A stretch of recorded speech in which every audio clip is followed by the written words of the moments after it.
네, 감사합니다. 오늘은요, 대구에서 우리 코로나 바이러스에 관해서 말씀 잘 해주셔가지고 요즘 아주 떴습니다. 100만 명이 봤다고 그러나요. 그렇다고 오늘 우리 나폴레옹 TV에 와서 여러분들에게 최근 그 코로나에 관해서 사실은 우리가 잘 알고 있는 것 같고 맨날 텔레비에 나오고 그러는데도 잘 모르고 있는 것 같아요. 그래서 대구 사정은 어떤가, 우선 코로나 바이러스가 뭔지 한번 우리 박 교수님한테 여쭤보고 싶습니다. 뭐예요 이게? 네, 말씀 좀 해주세요. 나폴레옹 시청자 여러분 반갑습니다. 오늘 특별 게스트를 이렇게 초대해 주셔서 감사드립니다. 이거 말씀. 네, 제가 최근에 이제 이봉규 TV에 한번 출연을 했었는데 한 열흘 만에 한 80만 뷰, 지금 거의 90만 뷰 정도 이렇게 시청을 하셔서 굉장히 인기가 있는 것을 보고, 의외로 코로나 바이러스에 대해서 많은 분들이 관심이 많으시구나. 제가 이게 생각했던 게, TV에는 맨날 이제 마스크 얘기들 많이 하는데 정작 이제 코로나 바이러스 실체에 대해서 물론 전문가들이 잘 알겠지만 일반 국민들께서는 상당히 궁금해 하시는 것 같아서 제가 오늘 이 기회를 빌어서 특별히 나폴레옹 우리 시청자 여러분께 좀 특별히 이렇게 설명을 드릴까 합니다.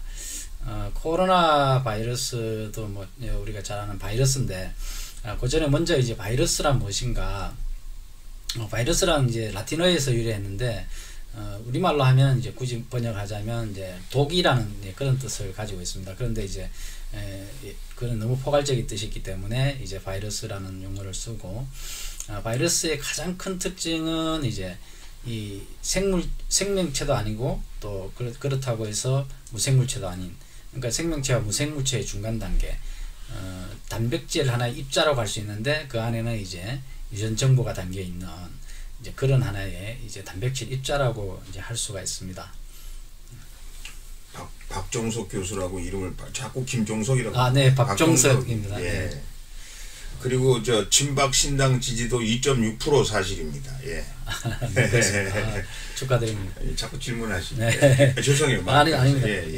자연스럽게 뭐 이렇게 하시면 좋을 것 같습니다. 그래서 이제 그런 이제 뜻을 가졌는데, 우리가 바이러스라는 것을 우리가 명명을 하고 최초로 발견한 것도 사실 그렇게 오래되지 않았습니다. 1935년도에 이제 우연하게 담배잎에서 이제 담배잎이 이상하게 이제 모자이크 형태로 이제 어떤 무늬가 나타나는 것을 보고 신기해서 거기에서 연구를 하다가 이것이 뭔가 이상한 것이 있구나, 이렇게 해서 이제 바이러스라는 것을 우리가 발견을 해냈는데, 그 바이러스라는 것을 알고 나니까 추적해서 이제 역사적으로 추적해 보니까 벌써 기원전 3세기에 우리 그 이집트 미라에서 천년두, 너무나 잘 알고 계시는 천년두를 알았던 것을 발견하면서 이것이 인류 역사와 함께 바이러스가 진화해 왔구나 라는 것을 이제 발견했고, 그 이후에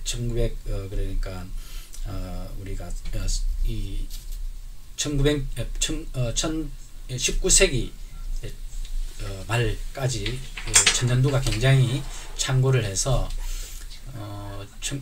인구의 전 세계 인구의 한 3억에서 5억 명 정도가 천년두를 앓고 사망을 한 그런 적도 있었습니다. 그만큼 이제 이 바이러스는 인류 역사와 함께 이렇게 해온 그런 어떤 실체이고, 지금도 이제 보시다시피 굉장히 전 세계를 지금 패닉 상태로 빠뜨릴 만큼 무서운 존재이고, 무엇보다 또 앞으로도 언제든지 이런 바이러스가 나타날 수 있다는 것이 굉장히 이제 걱정이고, 과학이 발달을 많이 했기 때문에 그나마 이제 피해를 최소화는 할 수 있지만, 바이러스란 기본 성질 특성 자체가 언제든지 변이를 하고 이렇기 때문에 앞으로도 계속해서 이런 문제를 일으킬 수밖에 없다.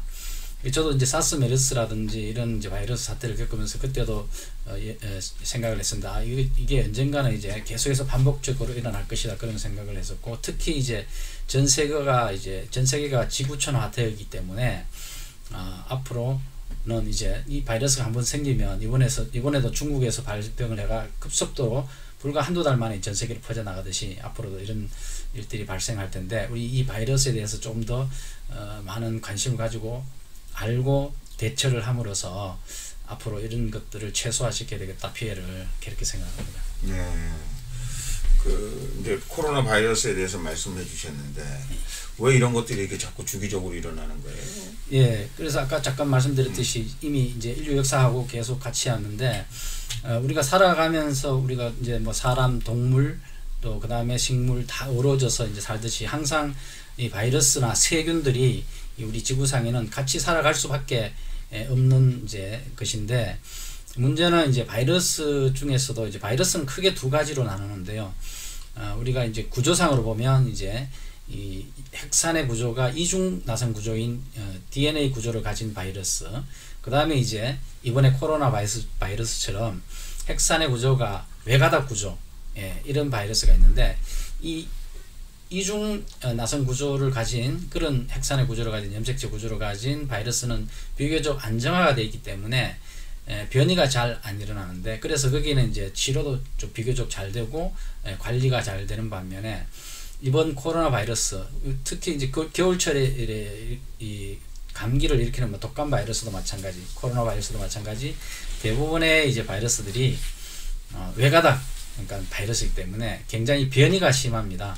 그래서 이렇게 어느 정도 이제 주기적으로 살아가다가 다시 또 이게 자기의 모습을 바꿈으로써 우리가 대체할 수 있는 약품 개발도 힘들고, 그래서 앞으로 이 바이러스가 또 변이가 되어서 또 다른 형태로 나타날 가능성이 굉장히 높습니다. 우리가 이제 바이러스 이제 바이러스가 크게 두 종류로 이제 나누는데 DNA 바이러스, RNA 바이러스 이렇게 두 개로 이제 나누는데, 겨울철 독감 인플루엔자 바이러스도 그렇고 이번 코로나 바이러스도 전부 다 외가닥 바이러스거든요. 그런데 이제 이 코로나 바이러스의 종류가 지금까지 밝혀진 게 6가지였는데 이번에 이제 하나 새롭게 추가가 돼서 7가지 종류로, 그러니까 사스, 메르스 이런 형제 바이러스가 이렇게 하나 이제 새롭게 생겼습니다. 앞으로도 계속해서 변이돼서 새롭게 나올 수밖에 없을 것 같습니다. 네, 감사하고요. 그 인류 역사하고 관계가 있네요. 네, 우리 지금 확진자가 대구가 제일 많잖아요. 네, 그죠? 대구가 지금 네, 대구가 이제 제일 많은데 우리 교수님 생각에는 왜 대구가 많은지, 한때는 이 정부가 대구 봉쇄령인가 뭐 이런 것도, 네, 대구 폐쇄, 뭐 폐쇄인가 뭐 그런 얘기도 하고, 무식한 놈들이 그러기도 하고 그랬습니다만은 대구에 왜 이렇게 확진자가 많이 생겼는지 문제를 간단하게 짚어주시고, 또 이제 확진자가 제일 많은데 또 우리 대구를 치유하기 위해서는 어떻게 하는 것이 좋겠다라는 말씀 좀 해주시면 감사하겠습니다. 우리가 이제 뭐 흔히 언론에 나온 것처럼 이제 신천지 신도에서 이제 많이 확산된 것으로 나왔고, 실제는 뭐 그렇게 됐습니다만, 저는 개인적으로 그럼 신천지 환자는 과연 어디에서 이 바이러스에 감염이 됐을까, 거기에 대해서 좀 많은 의문점을 가지고 있습니다. 왜냐하면 우리가 너무나 잘 알다시피 중국의 우한에서 최초로 발병을 했는데, 그 발병 소식을 듣고 아주 인접국인 몽골, 심지어 북한까지도 국경을 완전히 차단하고 대만도 차단을 했는데, 유일하게 이제 우리 대한민국만 가장 가까운 주변국 중에서 유일하게 차단을 하지 않음으로써 중국인이 입국을 했는지 아니면 뭐 한국인이 입국을 했는지는 모르지만, 지금 어쨌든 지금 국내에는 많은 중국인들이 들어와 있고 간병인들도 많이 들어와 있고 또 유학생들도 많이 들어온 상황이기 때문에 어쨌든 중국에서 들어온 사람이 우리 한국인에게 옮겼고, 그것이 이제 우연하게 신천지 신도에게 옮겨가지고 이렇게 됐기 때문에, 그 이제 신천지 종교재단은 뭐 어떤 예배 의식이 좀 특별하고 이런 거는 있지만, 결국은 최초의 문제는 중국이 났다. 그것이 이제 대구의 어떤 신천지 신도들의 집단 어떤 종교 의식에서 조금 더 확산이 됐을지는 몰라도 그렇게 저는 개인적으로 생각을 하고요. 지금 대구가 오늘도 제가 있다가 왔습니다만 정말 그야말로 폐허도시처럼, 물론 뭐 이제 인위적으로 우리가 사회적 거리를 두기를 하자고 이제 합의를 했기 때문에 그렇지만, 어쨌든 길거리에 나가면 가게들이 다 문을 닫고, 그야말로 죽음의 도시 같은 그런 이제 공포감을 느낄 정도인데, 이번에 이제 다행히 뭐 예산이 이제 좀 특별재난지역이 선포되고 이렇게 해서 지원이 되긴 하지만 뭐 대구뿐만 아니라 이미 전국 자체 전 세계가 지금 상당히 위기 이제 상황인데 정말 재정 지원뿐만 아니고 다른 어떤 정말 뉴딜 정책에 번가는 그런 이제 사업들을 통해서 이렇게 우리 시민들이 다시 회복할 수 있도록 그런 지원이 좀 있었으면 하는 바람입니다. 네, 마지막으로요. 네.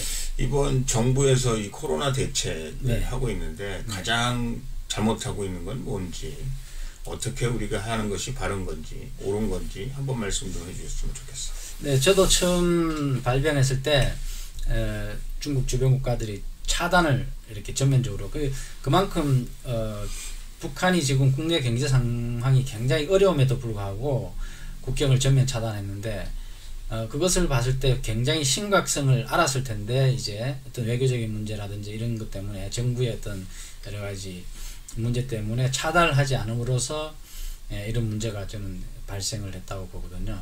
그래서 정말 이제는 지금 시기를 놓쳐버린 상황이고 지금 뭐 일부 언론에서는 거꾸로 뭐 대응을 잘하고 있다 이러는데 전혀 그게 아니죠. 지금 다른 나라의 사례를 보더라도 이 차단을 한 국가에서는 발병이 대만 같은 경우에는 뭐 사망자가 뭐 몇 명, 10명 이는 걸로 제가 알고 있거든요. 감염자도 그렇고. 그러니까 중국인이 우리나라보다 한 5배가 많이 출입을 한다고 그러는데 차단을 함으로써 그만큼 차단 효과가 있었고.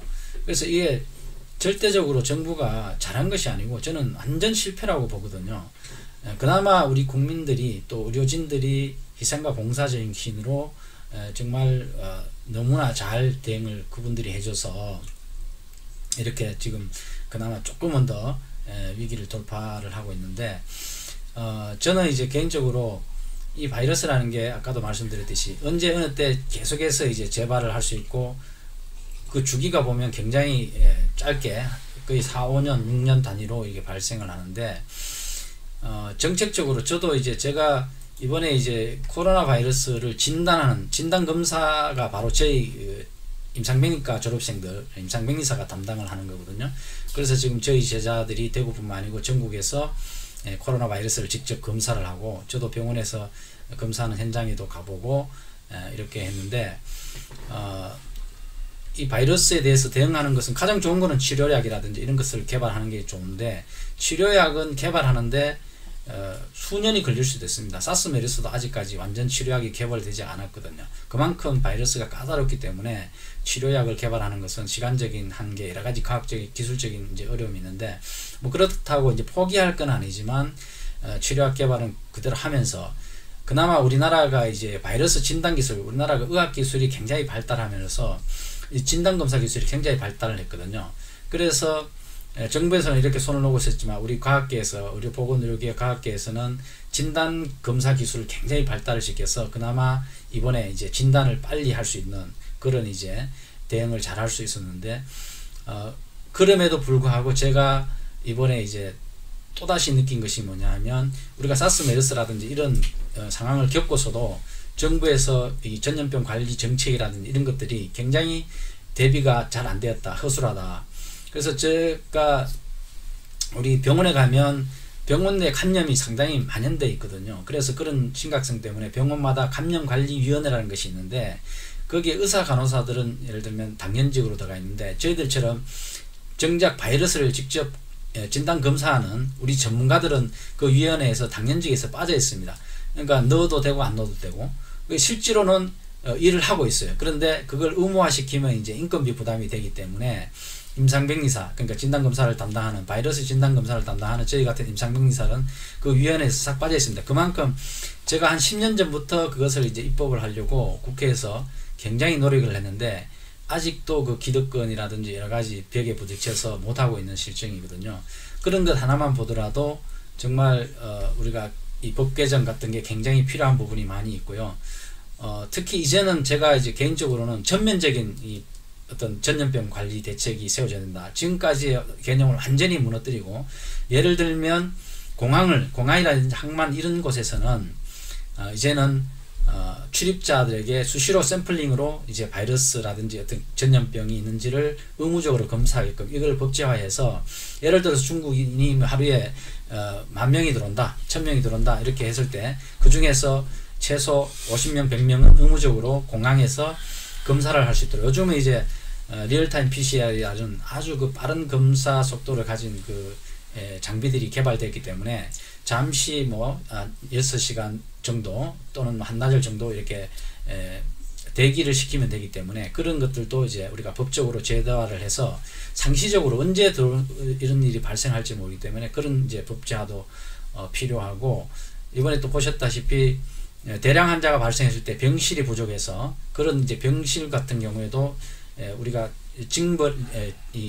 징발을 해서 그러니까 어떤 연수원이나 이런 것들은 이제 군대 전쟁이 났을 때 이제 병원을 징발하듯이 이런 것들도 사전에 어떤 법제화해서 체계적으로 해야 되고 그래서 이제는 경제는 예를 들어서 경제는 호황기도 있을 수 있고 불황기도 있을 수 있고 경제 정책이 실패해도 이렇게 적당하게 좀 지나가면 또 좋아질 수도 있는데 이 전염병 관리 정책이 잘못됐을 때는 국가적 재앙을 넘어서 전 세계적 재앙이 올 수 있기 때문에 이 전염병 관리를 어떻게 하느냐가 결국은 이제 국가의 흥망성쇠도 가를 수 있다. 그런 차원에서 정말 우리 국회가 이제 또 정부가 할 일이 많아졌다. 저는 그렇게 생각을 하고 있습니다.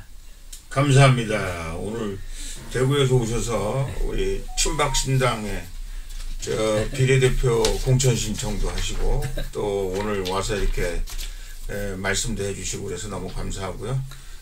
우리 박정석 교수님께서 말씀하시기를 그 대구의 분위기는 친박신당 분위기다. 여러 가지로 좋은 말씀들을 많이 해주시고 또 우리가 대구를 위해서 이 메르스도 메르스가 아니라 이 코로나도 마찬가지지만 우리가 해야 될 일들에 대해서 우리가 긴밀히 상의했습니다. 오늘 감사하다는 말씀드리고 또 오늘 내려가셔야 되니까 조심해서 내려가시고. 네, 대표님 초청해 주셔서 감사드립니다. 파이팅입니다. 네, 감사합니다. 네.